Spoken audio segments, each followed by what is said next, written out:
और चलिए शुरुआत करते हैं खबरों की। मुख्यमंत्री पुष्कर सिंह धामी ने देहरादून में बीजेपी सदस्यता अभियान 2024 संयुक्त मोर्चा की बैठक में प्रतिभाग किया। कार्यक्रम में बीजेपी प्रदेश अध्यक्ष महेंद्र भट्ट भी मौजूद रहे। आइए अब आपका सीधा रुख कराते हैं IRDT सभागार देहरादून का, जहां पर सीएम पुष्कर सिंह धामी सदस्यता अभियान कार्यक्रम में उपस्थित बीजेपी पदाधिकारियों और कार्यकर्ताओं को संबोधित कर रहे हैं। करूं तो यही नहीं, हमने कई ऐसे निर्णय लिए हैं जिनको पहले की सरकारों ने वोट बैंक की राजनीति के कारण आज तक लागू नहीं किया, परंतु हमने जहां एक और समान नागरिक संहिता को का विधेयक पारित करके और जल्दी हम उसको लागू भी करने वाले हैं। यानी कि 9 नवंबर से पहले हमने संकल्प लिया है कि समान नागरिक संहिता का हमारा कानून प्रदेश के अंदर प्रभावी हो जाएगा।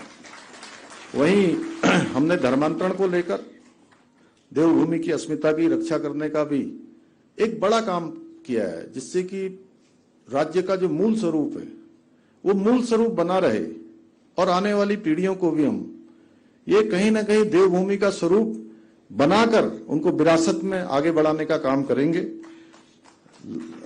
चाहे अतिक्रमण की बात हो, इसके अतिक्रमण जो हटाने का काम हुआ है एक बड़ा अभियान था, उसको हम कहीं ना कहीं एक बड़ा भूमि अतिक्रमण का रूप भी दे सकते हैं, कह सकते हैं। नकल विरोधी कानून हो, दंगा रोधी कानून को भी इस बार विधानसभा के सत्र में मंजूरी मिल गई है और ये सब ये साबित करता है कि हम जो कहते हैं प्रदेश के हित में हम उसको पूरा करते हैं। और हमने उत्तराखंड में खेल विश्वविद्यालय बनाने का भी वायदा किया था। आप सभी को ये जानकर खुशी होगी कि इस बार विधानसभा के सत्र में खेल विश्वविद्यालय को भी मंजूरी मिल गई है।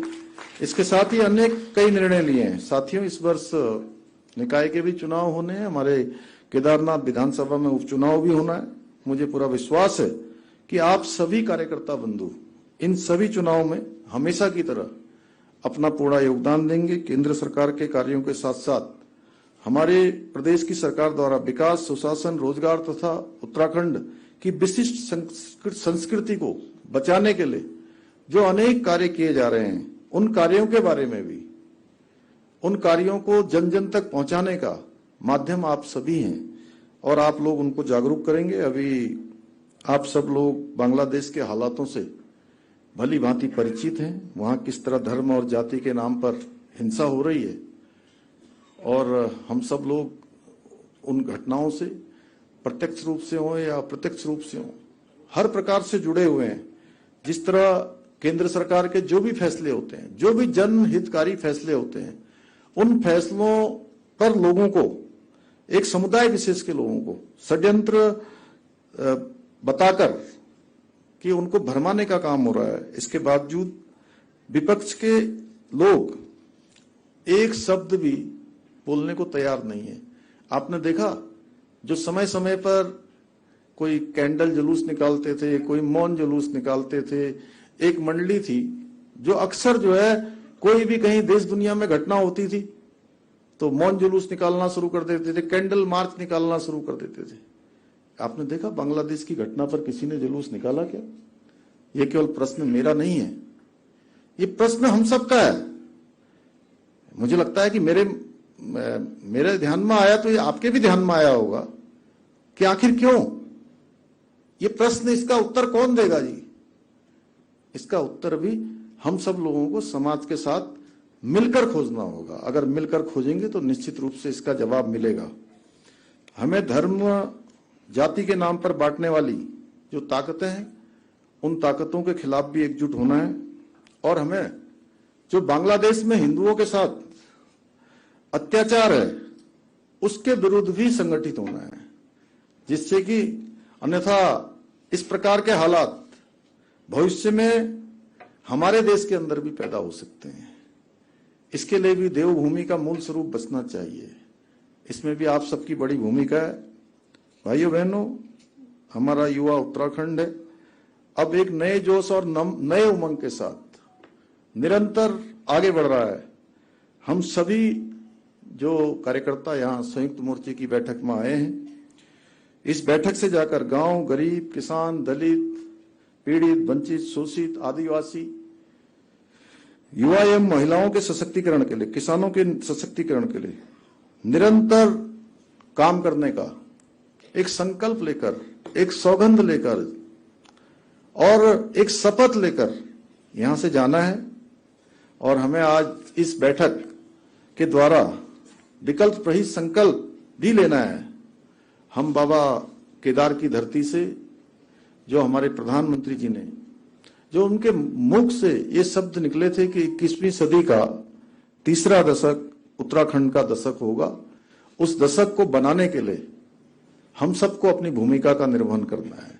हम सब इसको चरितार्थ करेंगे और ये हमारा प्रयास होना चाहिए कि राज्य के अंदर जितनी भी हमारी केंद्र सरकार की और राज्य सरकार की योजनाएं चल रही हैं, उन योजनाओं को हम।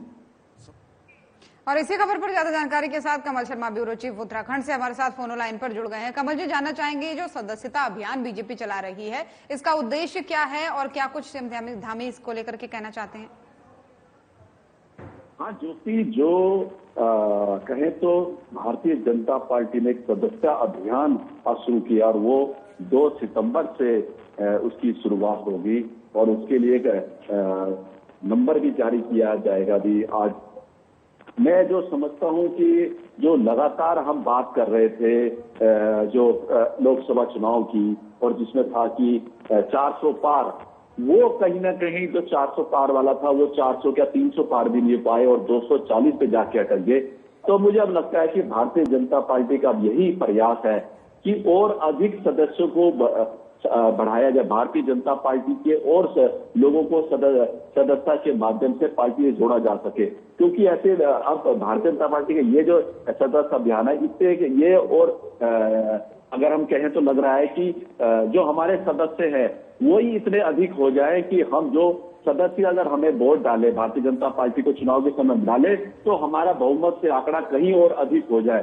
तो इसी प्रयास को मुझे लगता है कि इस बार जो 400 पार था, 300 पार भी 240 से जाके अटक गए और कहीं ना कहीं जो भारतीय जनता पार्टी के अनुरूप जो वो यहाँ पर नतीजे नहीं आए, अब उसी नतीजे को आगे भविष्य में और बेहतर करने के लिए तो मुझे लगता है कि जो ये अभियान चलाया जा रहा है पूरे भारतवर्ष में चलाया जा रहा है 2 सितंबर से, इसीलिए कि जो आगे से जो भारतीय जनता पार्टी जिन सीटों का दावा करती है वो कहीं ना कहीं उस आंकड़े के नजदीक तो पहुंच सके। तो इसको लेकर सदस्यता अभियान चला कि ज्यादा से ज्यादा और लोगों को सदस्यता अभियान के साथ भारतीय जनता पार्टी के साथ जोड़ा जा सके।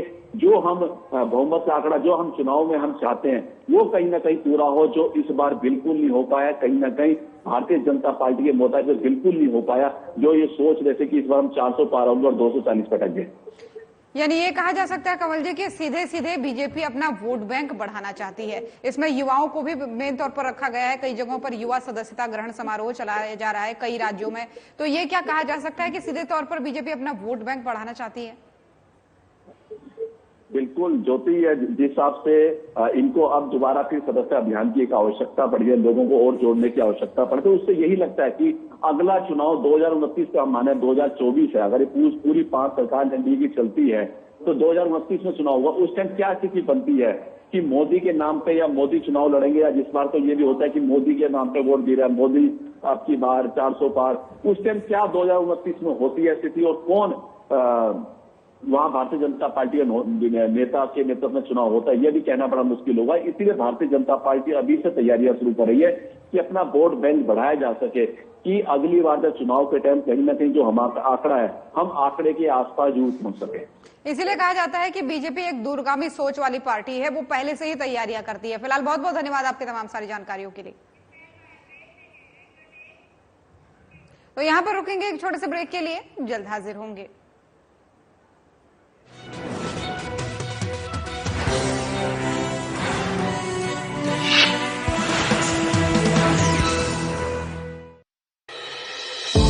केंद्र सरकार की पीएम सूर्य घर मुफ्त बिजली योजना का उत्तराखंड सरकार कर रही है सफल संचालन।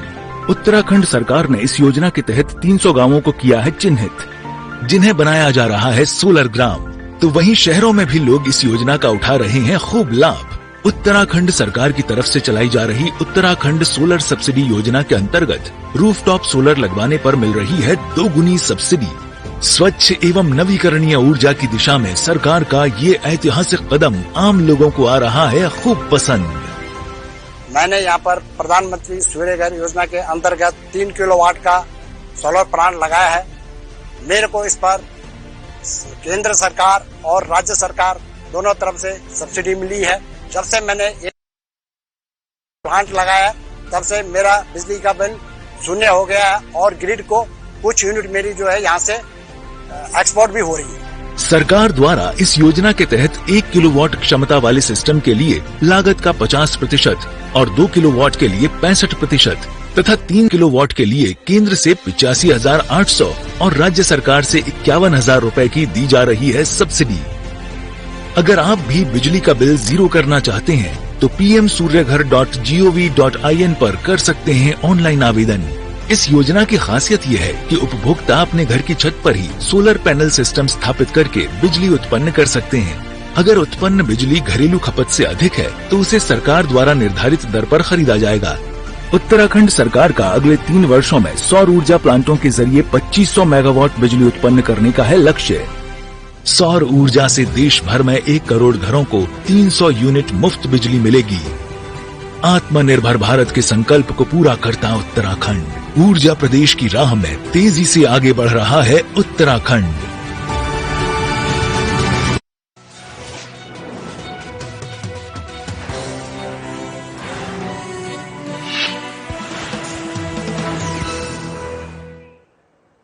और ब्रेक के बाद एक बार फिर से स्वागत है आप सभी का। चलिए खबरों में आगे बढ़ेंगे और अब एक और बड़ी खबर सामने आ रही है कोटद्वार से, जहां पर विधानसभा अध्यक्ष रितु खंडूरी ने किया कोटद्वार स्थित राजकीय चिकित्सालय का औचक निरीक्षण। मरीजों से मुलाकात कर जाना उनका हालचाल। विधानसभा अध्यक्ष ने सीएमओ को हॉस्पिटल में साफ सफाई के विशेष प्रबंध करने के निर्देश दिए हैं। डॉक्टर्स को समय सीमा पर तैनात रहने और मरीजों को बेहतर व्यवस्था बनाने के लिए निर्देशित किया गया है। मरीजों के लिए बेहतर व्यवस्था बनाने को कहा गया है। वहीं विधानसभा अध्यक्ष ने डॉक्टर्स के लिए बन रहे आवासीय कॉलोनी के निर्माण कार्यों का भी निरीक्षण यहां पर किया है। आवासीय परिसर पर कार्य गुणवत्तापूर्ण और समय सीमा में बनाने के निर्देश दिए हैं। तो विधानसभा अध्यक्ष ने कोटद्वार स्थित राजकीय चिकित्सालय का औचक निरीक्षण किया है।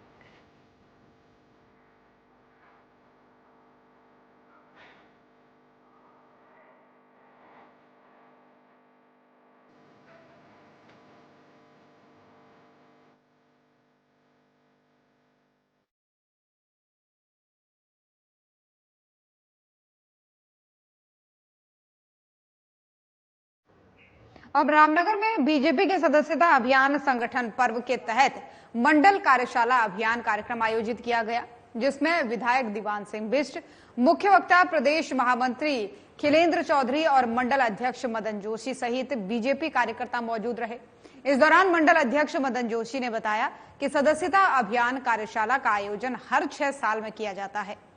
ये कार्यशाला पूरे प्रदेश भर में आयोजित की गई है। कार्यशाला के तहत जो है केंद्र और राज्य सरकार की कल्याणकारी योजनाओं को जन जन तक पहुंचाया जाएगा। वहीं आपको बता दें कि बीजेपी सदस्यता अभियान के जरिए संगठन को फिर से सक्रिय करना चाहती है, जिससे कि हालिया चुनाव के बाद सामने आए परिणाम की खामियों को दूर किया जा सके। वहीं अभियान चलाने की दूसरी वजह नए वोटर्स हैं। चुनाव आयोग के मुताबिक भारत में पहली बार वोट करने वाले मतदाताओं की संख्या अच्छी खासी है। जनता पार्टी का सदस्यता अभियान मंडल कार्यशाला आज यहाँ पर आयोजित की गई है।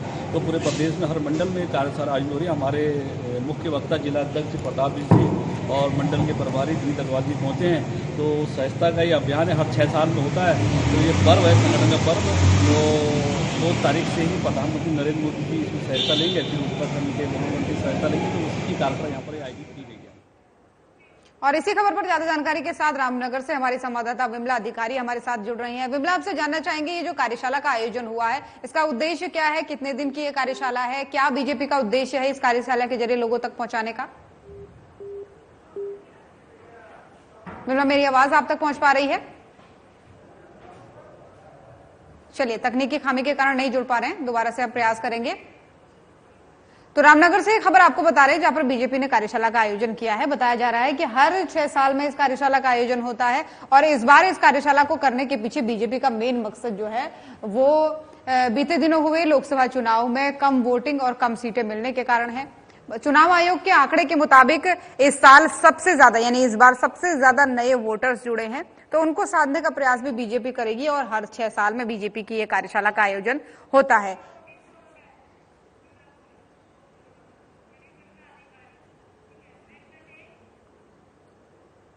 और एक बार फिर से हमारी संवाददाता रामनगर से हमारे साथ जुड़ गए हैं विमला अधिकारी। विमला, क्या मेरी आवाज आप तक पहुंच पा रही है? ये जो कार्यशाला बीजेपी की होनी है, इसका उद्देश्य क्या है? कितने अंतराल में ये होती है? खासकर क्या उद्देश्य इस बार इस कार्यशाला को लेकर बीजेपी ने रखा है? जी होती है जैसे कि 2 सितंबर से शुरू होने वाली है देशव्यापी नए सदस्यता अभियान को लेकर बीजेपी के शीर्ष नेताओं से लेकर संगठन स्तर तक जो है बैठकों का दौर जारी है। प्रदेश भाजपा संगठन भी जिला, मंडल और बूथ स्तर पर बैठकें आयोजित कर रही है, जिसे लेकर जिले और मंडलों में जगह जगह कार्यशालाएं आयोजित की जा रही है। इसी को लेकर आज रामनगर में भी सदस्यता अभियान संगठन पर्व के तहत जो है मंडल कार्यशाला अभियान कार्यक्रम का आयोजन किया गया, जिसमें विधायक दीवान सिंह बिष्ट, मुख्य प्रवक्ता प्रदेश महामंत्री सुनील चौधरी और अन्य जो है मंडल अध्यक्ष और मीडिया प्रभारी आदि कार्यकर्ता मौजूद थे। सदस्यता अभियान जो है हर साल जो है 5-6 साल में एक बार आयोजित की जाती है। ये कार्यशाला पूरे प्रदेश भर में आयोजित की गई है। हालांकि इस वक्त जो राजनीतिक दल है सभी का फोकस जो है निकाय चुनाव को लेकर भी है, ताकि जो है इस सदस्यता अभियान के जरिए संगठन को और मजबूत किया जा सके। यानी ये कहा जा सकता है कि पूरे देश भर में जो ये होना है सदस्यता अभियान, उसके लिए तैयारियां अभी से शुरू हो गई है। बहुत बहुत धन्यवाद विमला आपका तमाम सारी जानकारियों के लिए। और मसूरी देहरादून विकास प्राधिकरण का अवैध निर्माण के खिलाफ अभियान जारी है। एमडीडीए के उपाध्यक्ष बंशीधर तिवारी के निर्देश पर देहरादून के 3 स्थानों पर अवैध निर्माण के खिलाफ सीलिंग और ध्वस्तीकरण की कार्रवाई हुई है और सहायक अभियंता विजय सिंह रावत, अवर अभियंता मनवीर सिंह, सुरेंद्र सिंह चौहान और सुपरवाइजर राकेश कुमार की उपस्थिति में यमुनोत्री एनक्लेव सेवलाकला में संजीव कुमार, चिराग चौधरी की ओर से बनाए जा रहे अवैध निर्माण को सील किया गया है। वहीं दूसरी ओर आपको बता दें कि सहायक अभियंता शैलेंद्र सिंह रावत, अवर अभियंता नितिन नायक और सुपरवाइजर सत्यनारायण भट्ट की उपस्थिति में माया पेट्रोल पंप मसूरी रोड में लगभग 30 बीघा अनाधिकृत प्लॉटिंग को ध्वस्त किया गया है। एमडीडीए के उपाध्यक्ष बंशीधर तिवारी ने कहा है कि अवैध निर्माण के खिलाफ प्राधिकरण सख्त है। अवैध निर्माण के खिलाफ सीलिंग और ध्वस्तीकरण की कार्रवाई जारी है। वहीं साथ ही उन्होंने कहा कि जनपद देहरादून में अवैध निर्माण बिल्कुल भी बर्दाश्त नहीं किया जाएगा। अवैध निर्माण के खिलाफ आगे भी प्राधिकरण की कार्रवाई जारी रहेगी। इसी के साथ ही उन्होंने शहरवासियों से अपील की है कि प्राधिकरण से स्वीकृत मानचित्र के अनुसार ही अपना निर्माण कार्य करें।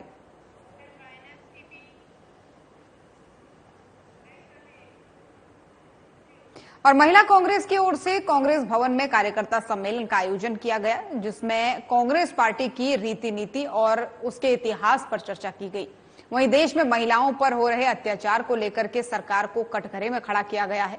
साथ ही उत्तराखंड राज्य निर्माण आंदोलन में अहम भूमिका निभाने वाली महिलाओं पर हो रहे अत्याचार को लेकर भी चर्चा इसमें की गई।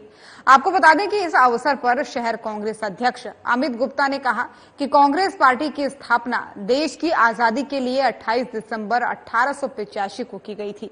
इसके बाद से लगातार कांग्रेस पार्टी की ओर से आंदोलन किए गए और देश आजाद होने के बाद विभिन्न विकास कार्य किए गए। आज कार्यकर्ताओं को कांग्रेस पार्टी के बारे में विस्तृत रूप से जानकारी दी जा रही है।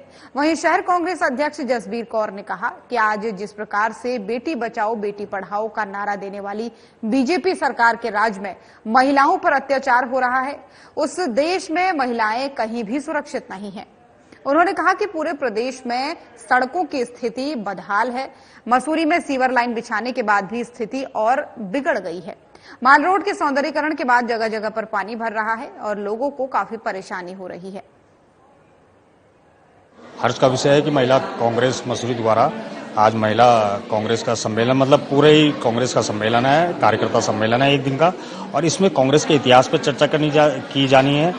चर्चा ये है कि कांग्रेस का इतिहास सब जानते हैं कि 28 दिसंबर 1885 को कांग्रेस का द्वारा संगठन का शुभारंभ किया गया। लेकिन जो कांग्रेस का इतिहास है, जो ये पार्टी बनी थी वो देश की आज़ादी के लिए बनी थी।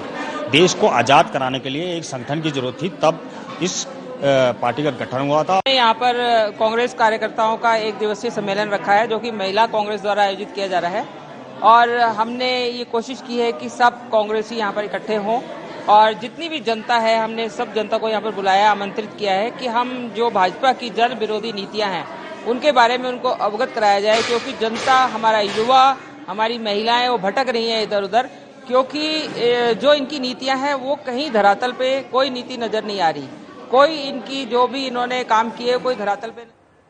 और इसी खबर पर ज्यादा जानकारी के साथ मसूरी से हमारे संवाददाता धर्मेंद्र सिंह हमारे साथ जुड़ रहे हैं। धर्मेंद्र, ये जो कांग्रेस का जो महिला कार्यकर्ता सम्मेलन हुआ है, उसका उद्देश्य क्या है? क्या कुछ एजेंडे इसमें रखे गए और सरकार को किस तरीके से घेरने का प्रयास किया गया?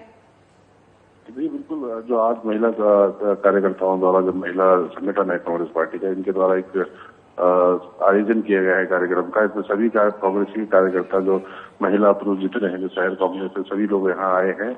और आज इनका मुख्य उद्देश्य था कि जो कांग्रेस की जो नीति है वो जन तक पहुंचाने के लिए आज इसमें चर्चा की गई है। साथ ही जो महिलाओं पर लगातार अत्याचार हो रहे हैं पूरे देश में, तो उसमें जो है सरकार को घेरने की कोशिश की गई है कि जो केंद्र सरकार और राज्य सरकार दोनों सरकारों को घेरने की कोशिश की गई, जिस तरीके से यानी सीधे तौर पर ये कहा जाए कि कांग्रेस कोई भी मौका नहीं छोड़ना चाहती है सरकार को घेरने का। फिलहाल बहुत धन्यवाद आपका तमाम सारी जानकारियों के लिए। और चलिए रुक करते हैं अगली खबर का। आबकारी विभाग की टीम ने शामपुर के एक रेस्टोरेंट में अवैध रूप से पिलाई जा रही शराब को पकड़ा है। शराब पिलाने के आरोप में संचालक प्रमोद के खिलाफ मुकदमा दर्ज किया गया है। मौके से विभाग की टीम ने एक पेटी अंग्रेजी शराब बरामद की है। वहीं इसके अलावा रूषा फार्म में रहने वाली शराब तस्कर दर्शना कौर के घर से भी जो आबकारी विभाग की टीम ने 25 लीटर कच्ची शराब बरामद की है। दर्शना कौर के खिलाफ विभाग की टीम ने मुकदमा दर्ज कर लिया है। वहीं आबकारी विभाग की इंस्पेक्टर प्रेरणा बिष्ट ने बताया कि मुखबिर की सूचना पर आबकारी विभाग की टीम ने कार्रवाई को अंजाम दिया है। उन्होंने शराब की अवैध बिक्री को रोकने के लिए लोगों से आबकारी विभाग को सूचना देने की अपील की है। वहीं सूचना देने वालों का नाम पता गुप्त रखा जाएगा। उन्होंने ये भी बताया कि शराब की अवैध बिक्री और तस्करी रोकने के लिए आबकारी विभाग की टीम एक्टिव है। लगातार शराब की अवैध बिक्री और तस्करी करने वालों को पकड़ा जा रहा है, लेकिन वो बार बार जमानत लेकर इसी धंधे में संलिप्त हो रहे हैं।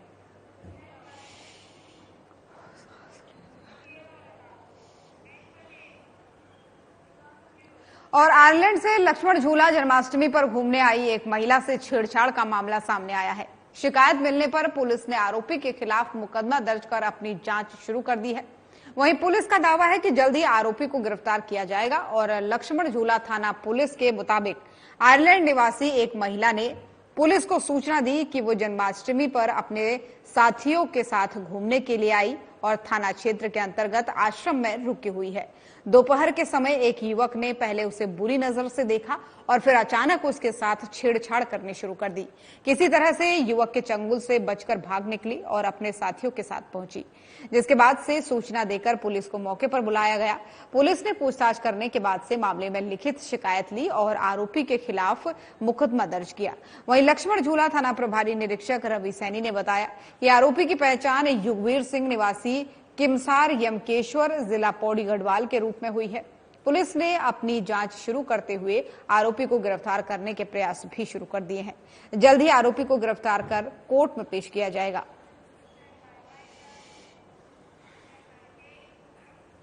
तो देवभूमि उत्तराखंड की खबरें देख रहे थे आप। बुलेटिन में फिलहाल इतना ही। खबरें लगातार जारी हैं। नमस्कार।